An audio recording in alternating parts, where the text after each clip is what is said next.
dar inicio entonces a la clase de coma, dando continuidad pues a las clases de semiología neurológica, ¿sí? ¿Qué es el coma? Bueno, es el estado de inconsciencia constante y continua que puede durar entre horas a más tiempo, días, meses, ¿sí? Cuando una persona viene a la emergencia con un trastorno del nivel de alerta, viene por algún grado de daño en el sistema de alerta. El total de estos pacientes constituyen el 5% de las emergencias, ¿sí? Y de ese 5% que viene con algún grado de alteración del nivel de alerta, somnolencia, sopor y coma, el 5% llega a constituirse como un coma. Así que no es frecuente, pero sí se van a ver y se van a topar con estos pacientes, ¿ok? Entonces, cuando nosotros indicamos que es un estado de inconsciencia, tenemos que definir qué es la conciencia, y la conciencia es una función superior. Esta función superior está dada por la interrelación entre lo que son núcleos corticales con la subcorteza.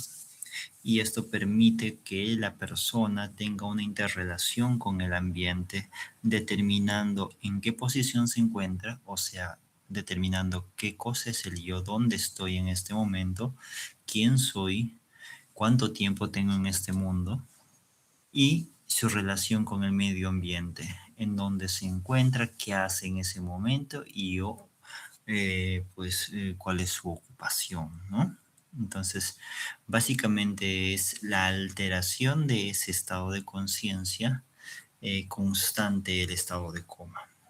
Tiene mucho que ver con lo que es el sistema reticular ascendente, y recordemos que todas estas son las funciones del sistema reticular ascendente: el ciclo de sueño y vigilia, mantener la vigilia una vez que la hemos conseguido, la atención, la excitación, modula lo que es el tono muscular y también interviene en los procesos de concentración, ¿sí?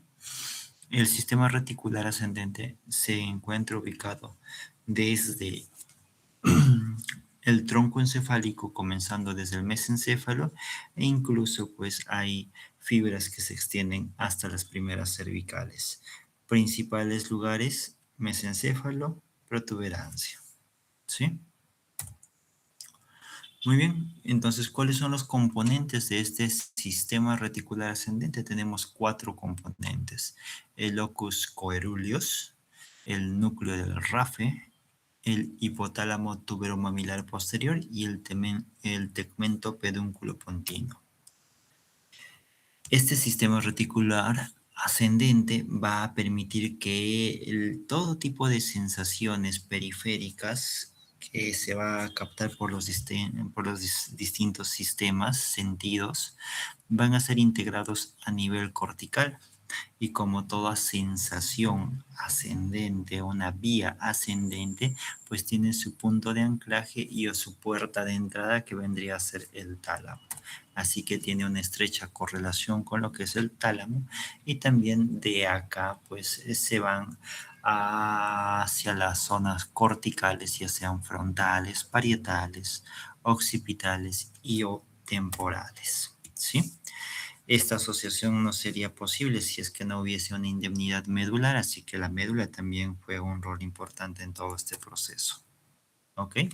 Hablemos del locus coeruleus. ¿Dónde se ubica? A nivel de lo que viene a ser el mesencéfalo, en la región posterior. ¿Sí? Eh, ¿Cómo es que se interacciona o cómo es que funciona esta parte del sistema reticular? Es gracias a lo que es el núcleo tuberomamilar. El núcleo tuberomamilar que se encuentra a este nivel va a ser activado por la luz, por los rayos solares, y eso va a condicionar o a generar lo que son las orexinas, ¿sí? Una vez que se generan las orexinas, estas van a activar a lo que es el locus coeruleus y esto va a condicionar a generar lo que es la noradrenalina, que es su principal neurotransmisor excitatorio. A su vez, esto va a permitir activar el despertar y durante el proceso, pues mantenerlo. El siguiente vendría a ser los núcleos del RAFE y estos pues pueden ser pontinos o pueden ser vulvares, ¿sí? Que nos van a permitir, ya que están justamente a nivel de la protuberancia y en relación con los centros cardiorrespiratorios, permiten eso, la activación del ritmo circadiano, también están asociados a lo que es la atención y la percepción del dolor y la regulación, ya que su principal neurotransmisor es la serotonina. Son neuronas serotoninérgicas, asociados mucho a lo que es el estado de ánimo también. Esto con respecto más que nada a los núcleos superiores, a los núcleos reticulares pontinos, ¿sí? Los otros dos núcleos dentro de este sistema reticular, pues está el núcleo túbero mamilar, principalmente histaminérgica, también permiten la activación de la vigilia, ¿sí? El núcleo túbero mamilar, y también está asociado con lo que es la cognición. Y por último, el tegmento pedúnculo pontino lateral que se encuentra a este nivel, ¿sí? Y este nos va a permitir la desincronización cerebral y permite que el cuerpo pase de un estado de sueño lento, rítmico, a un estado de vigilia de alta frecuencia. Esto hablando básicamente de las ondas cerebrales. Cuando uno llega a estar en un sueño REM, pues viene y tiene un trazado lento, rítmico, ¿sí? Para que justamente haya una desincronización, para que haya una interrupción de ese estado, pues aquí es donde entra la acetilcolina y pues genera esta interrupción y aumenta la frecuencia de Hertz a nivel de lo que vienen a ser las ondas cerebrales, principalmente en las regiones anteriores, ¿sí? ¿Qué pasaría si este sistema reticular ascendente se ve dañado en alguna de sus, en alguno de sus componentes? Eh, Recordemos que están asociados a lo que es la apertura ocular ante estímulos dolorosos, ¿sí? Están asociados también con lo que es la motilidad ocular, los reflejos pupilares, los reflejos oculocefálicos y los reflejos oculovestibulares. Entonces, cualquiera de estos se va a ir dañando y o mermando y eso es lo que tenemos que ir evaluando dentro de nuestra semiología. Vamos a ver un poquito de cómo se debe evaluar cada uno, ¿sí? Muy bien, vamos con la motilidad ocular entonces.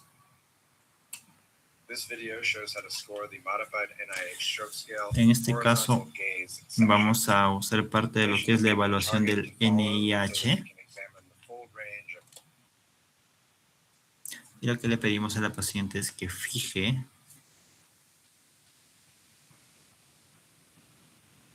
vamos a pedir que fije la paciente la mirada en un objetivo, en este caso en el lapicero, y hacemos un trazado de lado a lado. ¿Sí?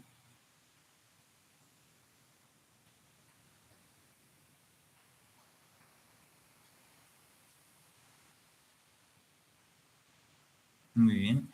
En este punto observamos que la paciente no puede hacer una mirada conjugada horizontal hacia el lado derecho, limitándolo solo hasta la mitad del recorrido. Y eso nos puede pues dar un valor localizador y lateralizador. En este caso nos podría estar indicando que la corteza prefrontal contralateral estaría dañada, ¿sí?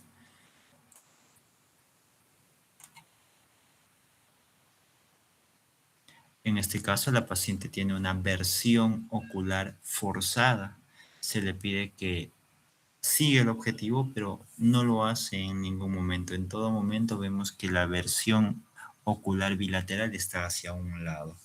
Entonces, el mismo concepto anterior aplica a este caso, y en este caso sí hay una mayor certeza de que el daño podría ubicarse a nivel de la corteza prefrontal, contralateral, ¿sí?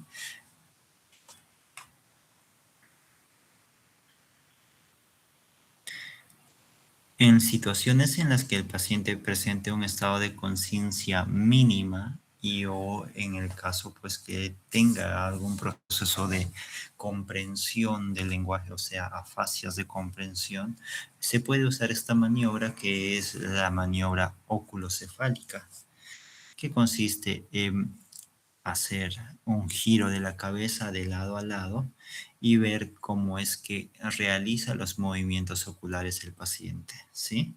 La respuesta normal es que el paciente haga una contraposición o una versión ocular contraria al lado que nosotros estamos generando el movimiento.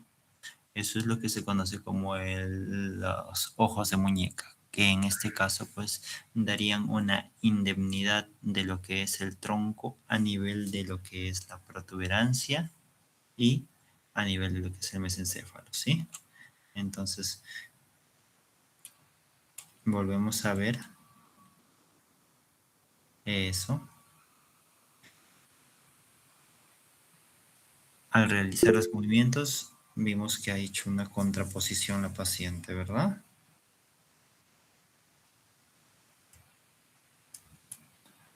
Muy bien.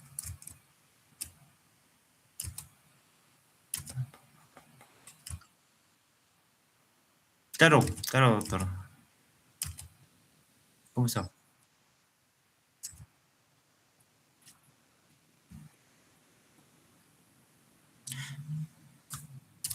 ¿En qué caso estamos hablando, doctor? ¿En una paciente o en un paciente normal o cuando tiene algún tipo de lesión?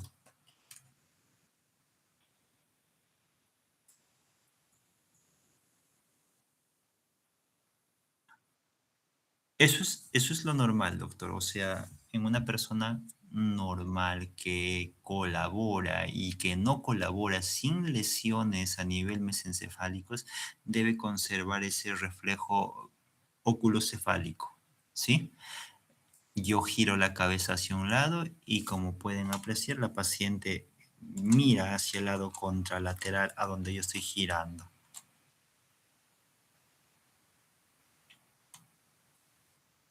Ujú. Ok, perfecto. Entonces, continuemos. Vamos a ver ahora los reflejos pupilares. Muy bien. Con respecto a los reflejos pupilares, recordemos que tiene una vía de entrada por el segundo par y una respuesta por el tercer par, ¿verdad? Y esta se venga a...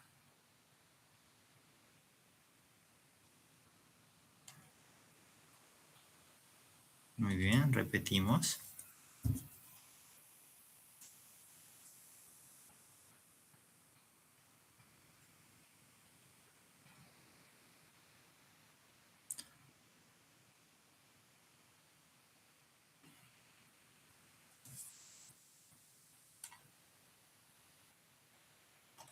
Muy bien, entonces, con respecto a este reflejo, ¿qué tenemos que saber? En primer lugar, la vía de entrada y salida que acabamos de mencionar, la va por el segundo par y regresa por el tercer par, ¿sí?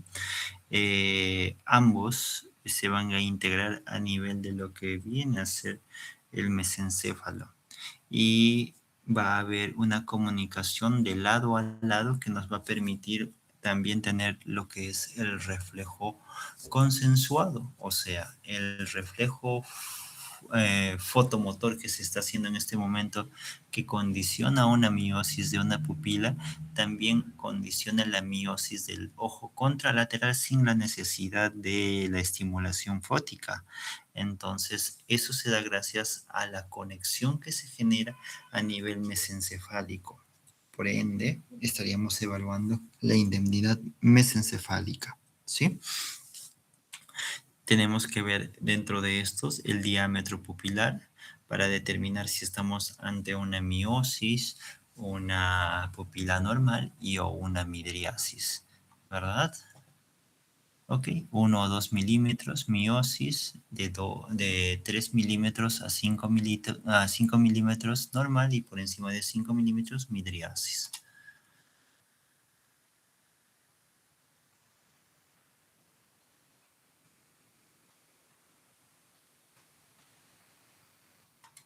Y en este caso el doctor está haciendo una eh, evaluación de lo que vendría a ser el reflejo de acomodación, y el reflejo de acomodación va a permitir la vía de entrada por el segundo par y la respuesta por el cuarto par.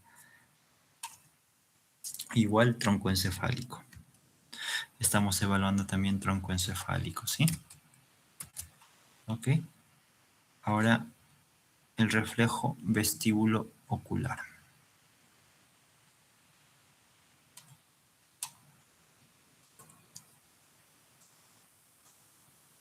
En este caso, a la paciente le pedimos que fije la mirada en un punto, ¿sí? Recordemos que en estos casos los pacientes son normales, ¿sí?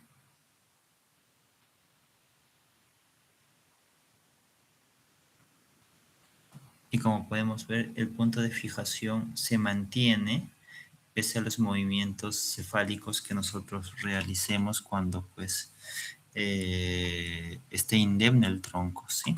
Si en caso no fuera el caso, en este caso sí hubiese movimientos de acomodación. Y vamos a ver otro reflejo más, que vendría a ser el reflejo vestíbulo coclear. En este caso, como vieron en el lado izquierdo del oído, se le instiló o se le va a instilar agua helada. Y la respuesta normal en este caso, como ven, acá se está instilando el agua hacia el lado izquierdo y ven cómo los ojos se desvían o hay una versión ocular hacia el lado de donde estamos instilando el agua. Y hay una respuesta compensatoria de un nistagmus contralateral. Sí, ahí vemos el nistagmus, ¿verdad? El movimiento compensatorio hacia el lado contralateral a donde se le ha puesto el agua. Esta es una respuesta normal, ¿sí?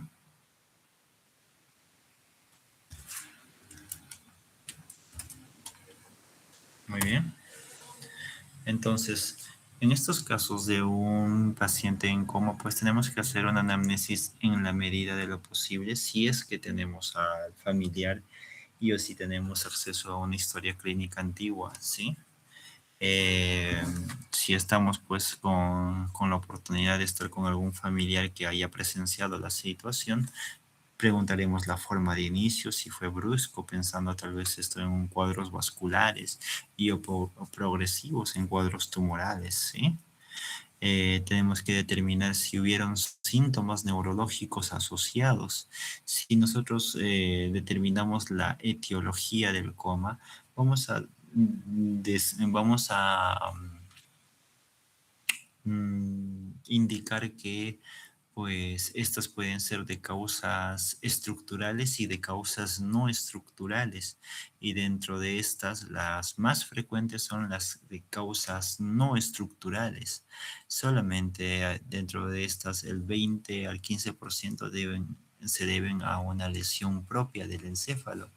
Tumores, infartos, hidrocefalia, entre otras, ¿sí?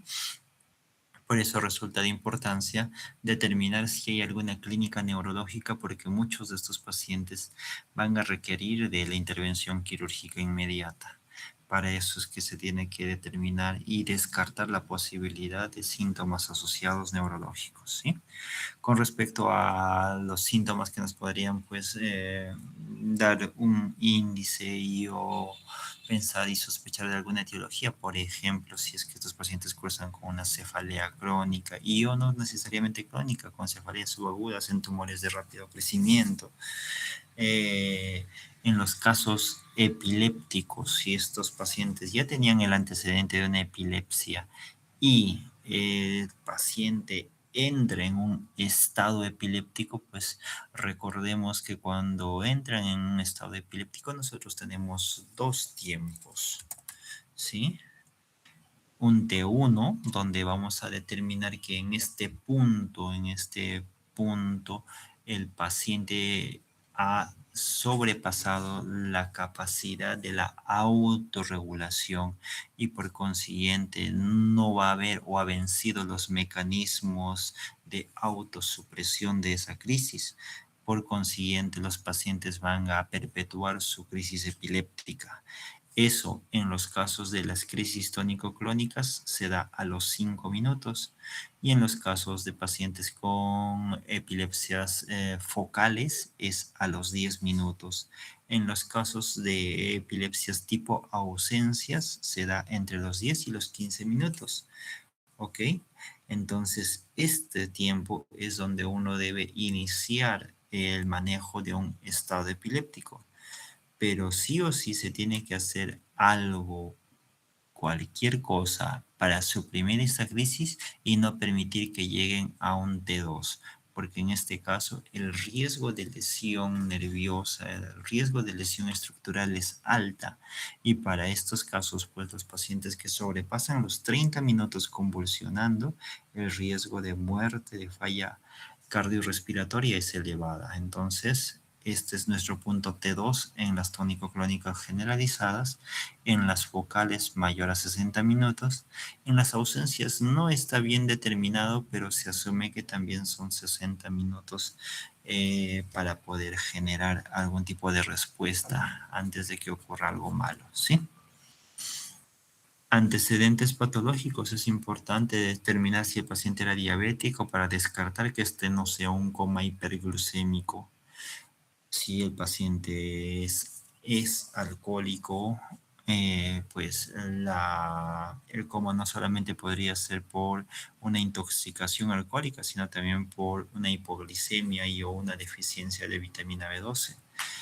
En los casos de pacientes con antecedente de hipertensión, pues a la cabeza, a descartar que no sean cuadros vasculares. Y dentro de los cuadros vasculares, el más frecuente en conducir a un coma son los casos hemorrágicos, más que los isquémicos. En los casos isquémicos será pues cuando el paciente presente un infarto extenso y que esto pues condicione a un edema cerebral abundante que desvíe la línea media y esta línea media desviada pues es mayor a 5 milímetros, ¿sí? Eh, con respecto a los cuadros hemorrágicos es importante determinar el volumen sanguíneo porque de acuerdo a eso podemos determinar el riesgo en estos pacientes. Volúmenes mayores a 30 centímetros cúbicos supratentoriales son riesgosos de un coma, de un efecto de masa, de una hernia cerebral, así que esos volúmenes normalmente van a procesos quirúrgicos, ¿sí? Y en la parte infratentorial, recordemos que es una zona bastante reducida, con volúmenes tan pequeños como de 3 centímetros cúbicos, ya el riesgo es elevado, así que es por eso la importancia de medir el volumen de sangrado cuando pues, se presenta casos de infartos hemorrágicos, ¿sí? Determinar las vasculopatías, cardiopatías tromboembólicas que podrían condicionar a trombosis venosas cerebrales, si hay diátesis hemorrágicas que condicionen algún tipo de sangrado espontáneo y en los casos de fiebre, pues pensando en infecciones del sistema nervioso central, meningitis, meningoencefalitis, abscesos, ¿sí? Si el paciente estaba tomando algún tipo de fármaco y o se le encontró algún tipo de fármaco junto a él cuando pues, ocurrió esto, las fenotiacinas, la isoniazida, los opioides barbitúricos son causa frecuente de estados de coma, ¿sí?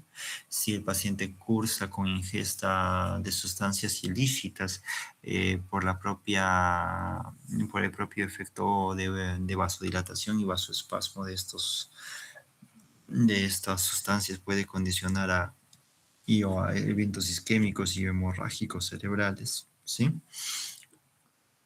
Intoxicación con CO2, con monóxido de carbono, intoxicación con plomo, mercurio, también son causa frecuente de los comas.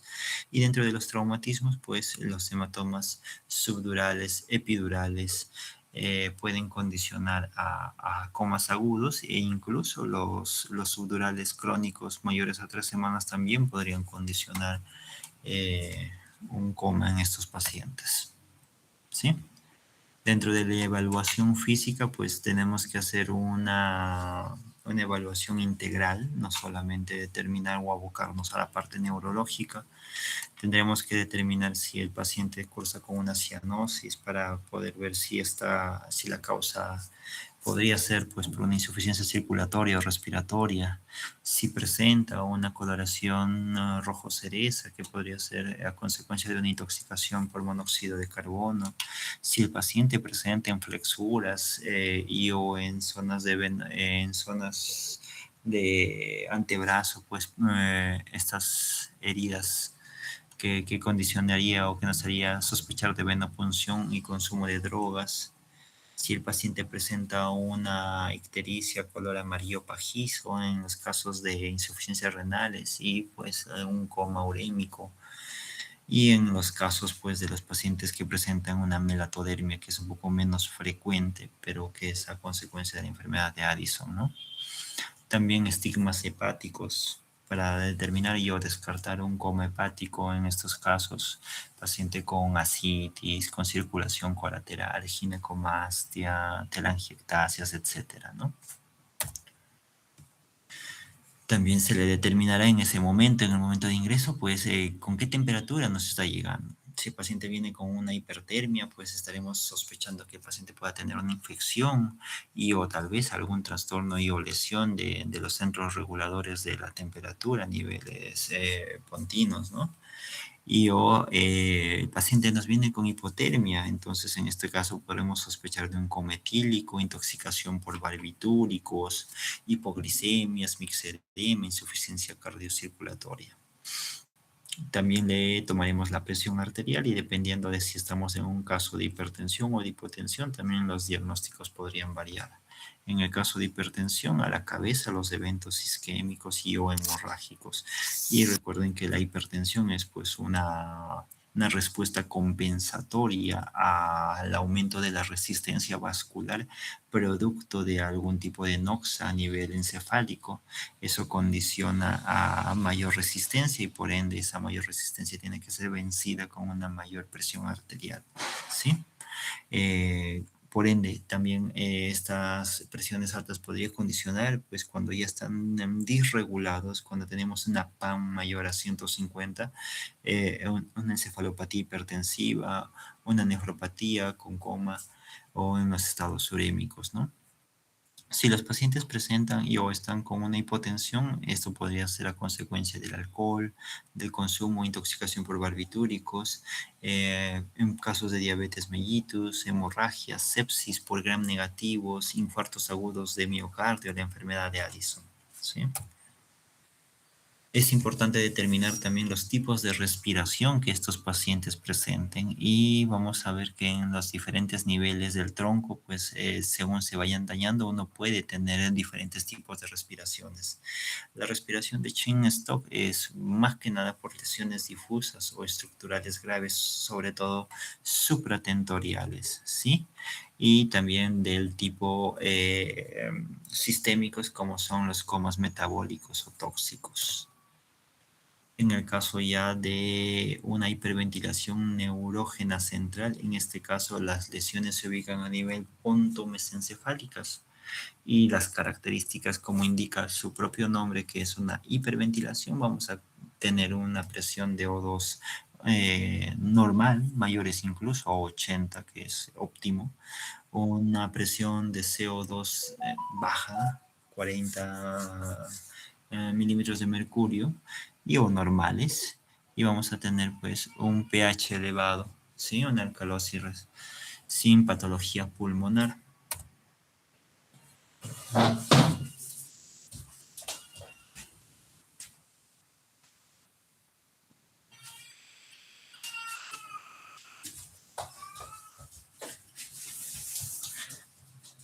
Muy bien, entonces la siguiente vendría a ser una respiración apneústica.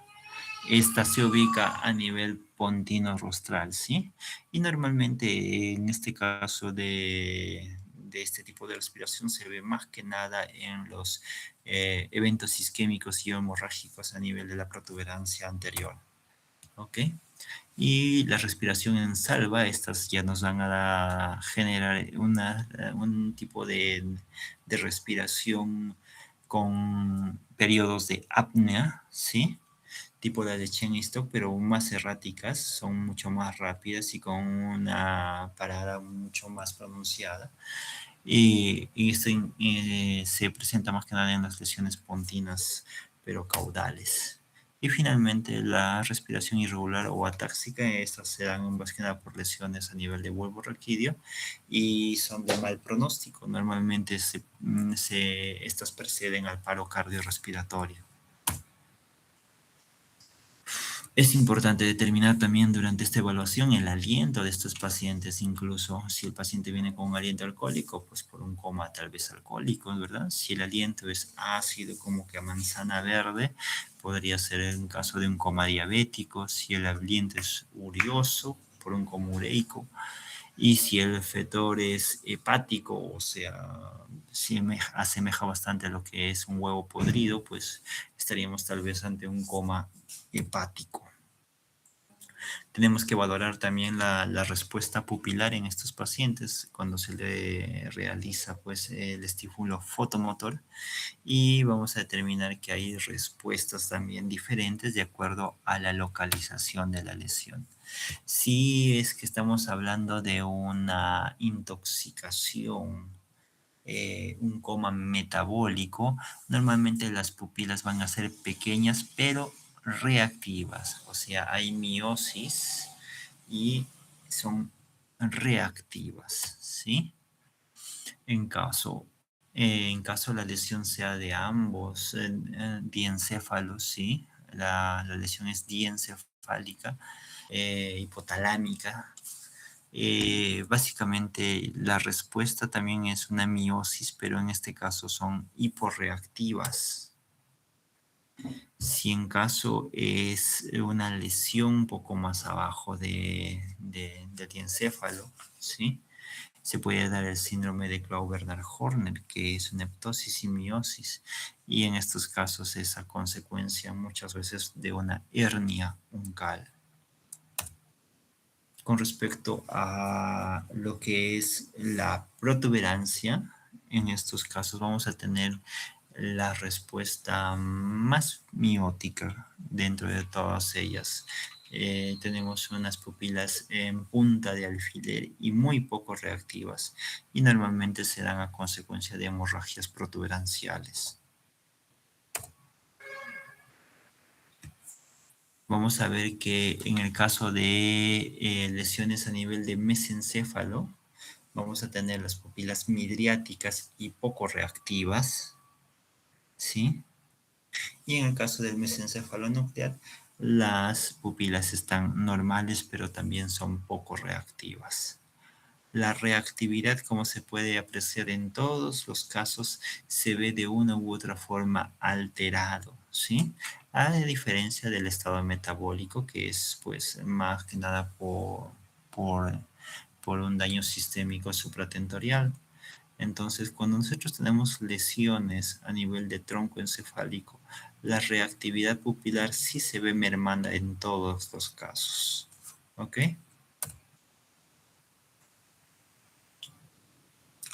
Tenemos que determinar también lo que es la motilidad ocular.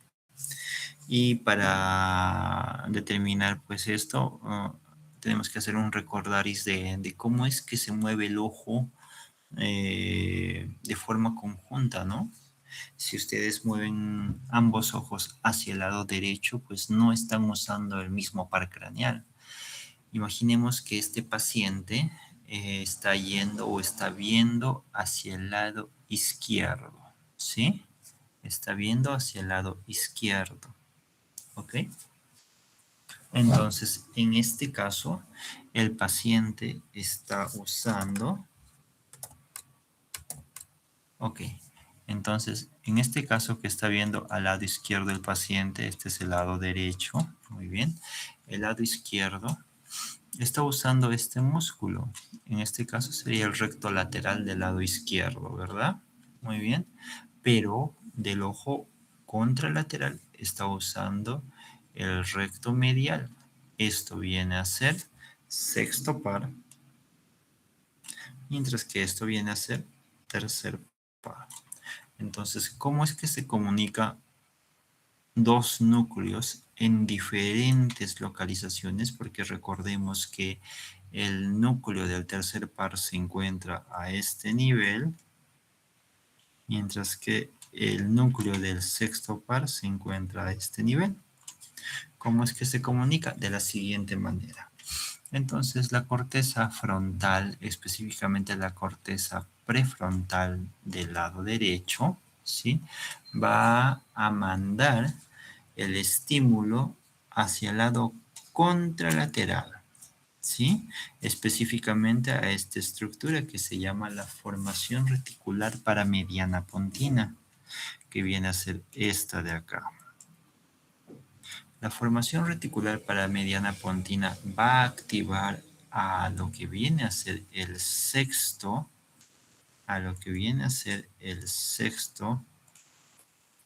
ipsilateral. El sexto, a su vez, mediante fibras, va a comunicar hacia lo que es el tercero contralateral. Y estas fibras van a ir ¿por dónde? Por el fascículo longitudinal medial. Y de esta manera, al unísono, van a contraer el músculo hacia el lado izquierdo. ¿Ok? Entonces, recordando esto, sabemos por qué se genera lo que es la mirada conjugada horizontal, ¿sí? Es muy, muy importante eso, ¿sí? Entonces, cuando tenemos una lesión extensa que compromete la porción prefrontal, va a condicionar a qué? A que los ojos de este lado, imaginemos que es esta la que se infarta, ¿sí? El lado derecho es el lado que se infarta. Entonces pierde la habilidad y o la fuerza de contraer el músculo hacia este lado. Por consiguiente, el lado contralateral empieza a jalar el ojo hacia este lado, hacia el lado contralateral. Cuando tenemos infartos entonces del lóbulo frontal del lado derecho, nuestros ojos se desvían hacia el lado derecho. En los SBs, el paciente mira hacia el lado ipsilateral de su lesión, ¿sí? Cuando son extensos. A diferencia de los casos de la epilepsia, que en estos casos los pacientes tratan de ocultar, la epilepsia no quiere ser determinada, no quiere ser ubicada para ser removida, ¿sí? Porque ahora hacemos cirugía de epilepsia, entonces se esconden de nosotros para poder evaluarse. De esa manera lo vamos a acordar, ¿sí?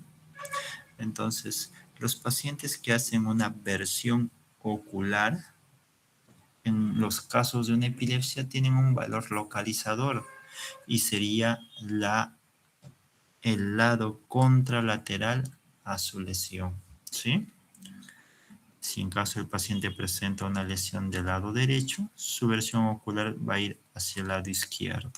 Eso durante los 10 primeros segundos, que es donde tiene más valor esta clínica en los casos de epilepsia, ¿sí? Tenemos que determinar también lo que es el parpadeo, el reflejo de parpadeo, el reflejo corneal y la desviación de la mirada que, como ya les había indicado, pues nos va a dar un valor semiológico importante para localizar. El reflejo oculocefálico, que ya lo habíamos mencionado hace un momento, ¿verdad? Entonces, si nosotros tenemos una desviación de la mirada, pues podríamos también tener un síndrome de Parinau, que sería por una lesión del mesencéfalo dorsal. Con respecto al reflejo vestíbulo coclear, que ya lo habíamos visto hace un momento, pues para ello necesitamos 60 mililitros de agua helada y la tenemos que instilar por una sonda delgada. La respuesta normal es la versión ocular hacia el oído instilado y el nistagmus compensatorio contralateral. ¿Cuáles son las respuestas anormales y su localización? Si es que la lesión es supratentorial, vamos a persistir o vamos a tener todavía la desviación tónica, o sea, la desviación o la versión ocular hacia el lado instilado, pero ya se pierde lo que es el nistagmus compensatorio. En las lesiones pontinas bajas, protuberanciales bajas, no hay una respuesta. Y con respecto a las lesiones de la formación reticular paramediana pontina, en el ojo contralateral no aduce, o sea, que solamente un ojo va a hacer la versión hacia el lugar instilado, ¿sí? Importante también determinar la motilidad general del paciente, si presenta alguna o no, o hay reflejos, como la del reflejo de Lázaro, que uno podría incluso en estado de coma sentarse. Y o estas posturas que es comúnmente vistas, ¿verdad?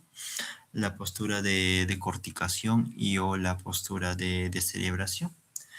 Justamente su nombre indica, ¿no? Cuando es una decorticación, es la corteza a la que se va a dañar, la lesión es supratentorial y consiste en que el paciente hace una flexión de brazos con aducción de las mismas y extensión de las piernas y también de la planta, ¿sí?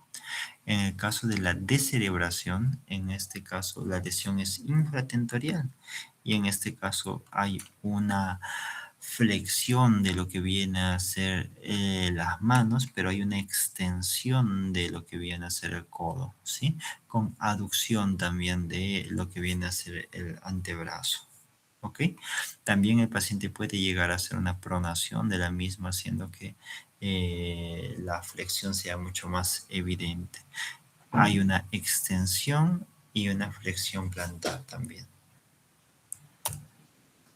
Y finalmente usamos estas escalas para determinar nuestro grado de severidad y también de pronóstico en los casos de coma y también en algunas patologías como los traumatismos craneoencefálicos. El ampliamente usado escala de Glasgow, que está hacia el lado izquierdo, y el lado derecho es la escala de coma de Ford. A diferencia del anterior, pues en este caso usamos y o aumentamos los reflejos del tronco como respuestas y o como parámetros de evaluación que son importantes para determinar si el paciente todavía pues presenta señales de vida o no, o sea, para determinar si un paciente está con muerte encefálica o no, porque lógicamente no se van a comunicar muchos de estos pacientes, están con tubos orotraqueales, etcétera, van a ser los reflejos. Así que es importante, o creo que ha sido importante que se añada esto para poder tener una mejor valoración, ¿sí? Muy bien.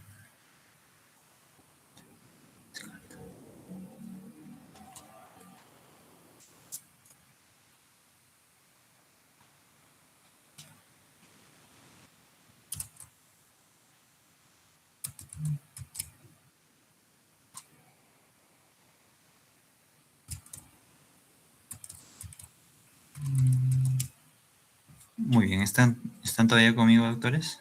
Sí, doctor, estamos acá. Ya, Sí, excelente. doctor, aquí estamos. Muy bien. Estaría quedando pendiente una clase todavía. La tomamos el día miércoles, ¿les parece? O no sé qué otro día tengan disponibilidad.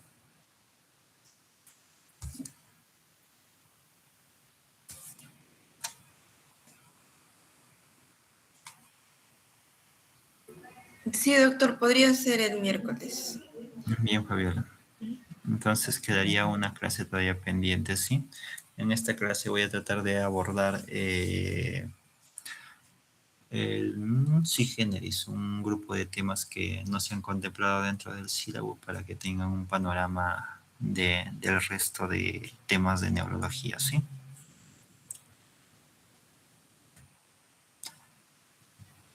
Ok, hasta acá la clase entonces, doctores. Buenas noches. Muchas gracias, doctor. Cuídese. Muchas gracias, doctor. Muy buenas noches. Bendiciones.